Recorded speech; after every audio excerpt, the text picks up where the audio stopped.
Olá, bom dia, meus queridos alunos do oitavo ano, professor Renan, passando aqui para que a gente dê continuidade às nossas aulas de ensino religioso. Bom, gente, nós vamos agora, a partir de hoje, dar uma sequência a uma nova unidade que nós intitulamos de Conhecendo o Filho de Deus. Conhecendo o Filho de Deus. Bom,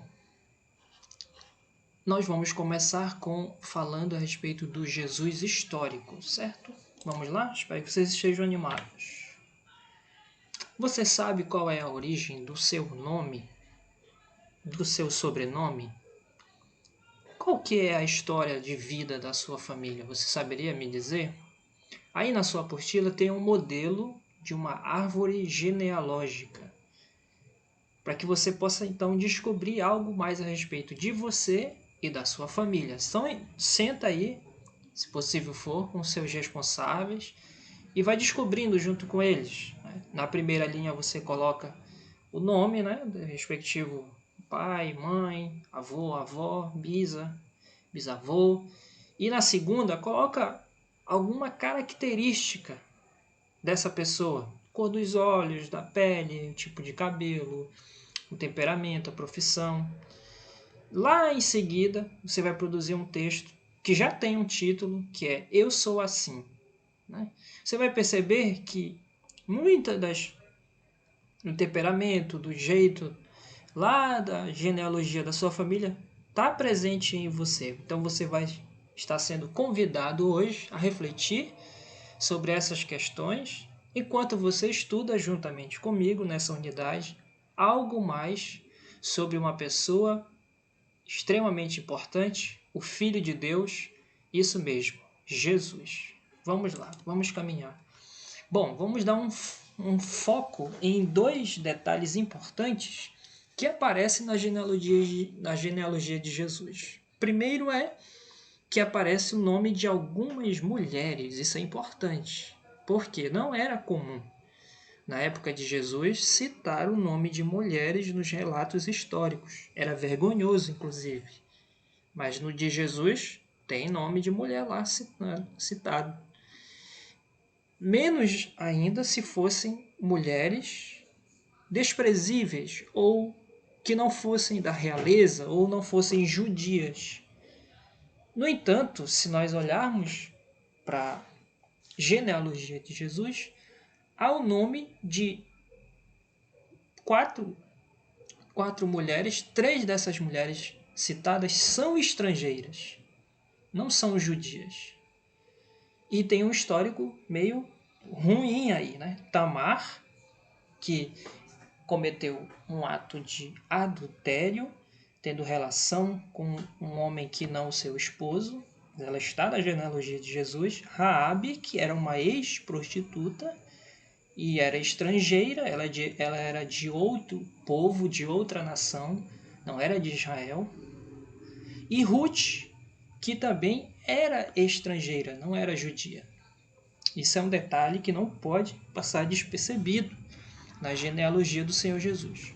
Nome de mulher é citado e mulheres com um histórico meio averso à cultura de nobreza, né?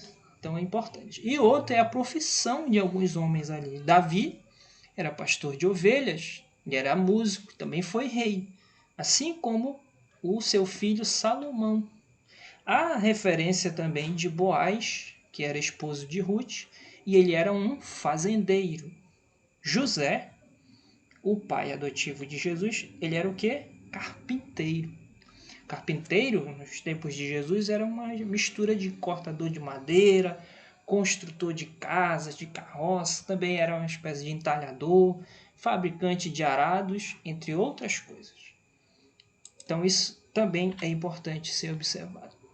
E se você pensar nisso, você já tira um certo misticismo que existe sobre o tipo físico de Jesus, né? Nos filmes, um homem branco com os olhos claros e franzino, nada disso. Ele era muito provavelmente forte. Imagina o Senhor trabalha com madeira, ele seguiu a profissão do pai de carpintaria. Então ele carregava madeira, ele fazia todo o trabalho sem auxílio de ferramentas elétricas.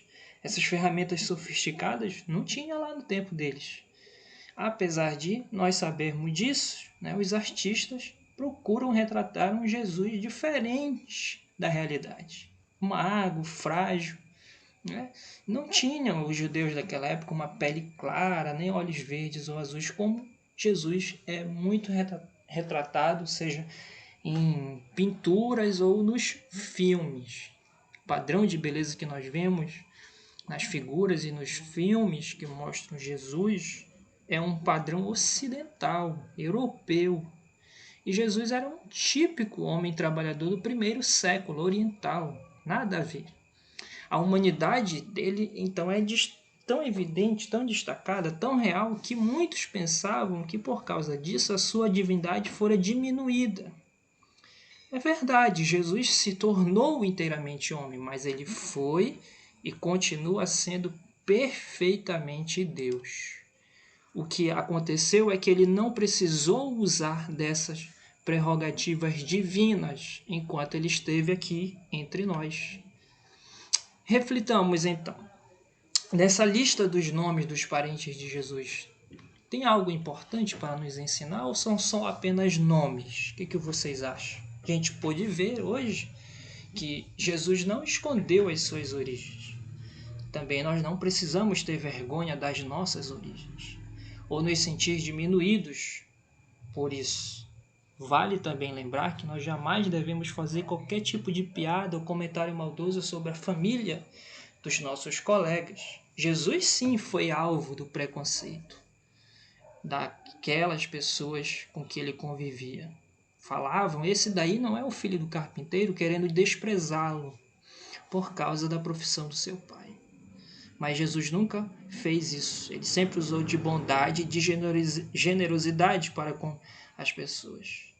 Outro ensinamento que nós podemos extrair da genealogia de Jesus, do Jesus histórico para nós, é que apesar da sua divindade, Jesus viveu aqui como um homem comum, mesmo ele sendo Deus, e não ficou apegado a essa condição. Ele podia ter provado várias vezes para todos o quanto ele era poderoso e calar a boca, então, assim, dos seus opositores. Mas ele não fez isso.